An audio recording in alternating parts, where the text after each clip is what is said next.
If you are born in the following period, your zodiac is a snake. And this year, you have a 4 auspicious stars, which is really good for you. Okay, the first one is a Tiger. That star is really, really good. It helps you to attract those like high-end people to help you.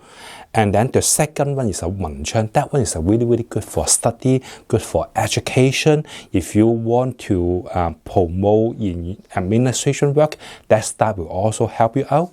The third one is a Teen Shui. That one is good for party, good for enjoyment. Let's say you enjoy the good party, and then during the party, you met some important people in your life. That will be amazing. And then the last one is a Teen Hei. That one is good for the true love. Okay, let's say if you're still single, this year you better treasure the good timing, don't waste it. But if you are not single, then don't worry, that star will become a money fortune for you. And this year you have a 3 inauspicious one, but don't worry, that won't affect you too much.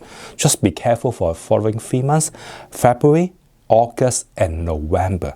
For the following 3 months, March, September, and January next year will be much better. So anything important you can schedule on this 3 good months to do that, then it will help. For more detail, you can go to my website to download the free Feng Shui guide, which is totally free of charge. Just search my name, Master Alex, you'll find it. And thanks for watching. Good luck.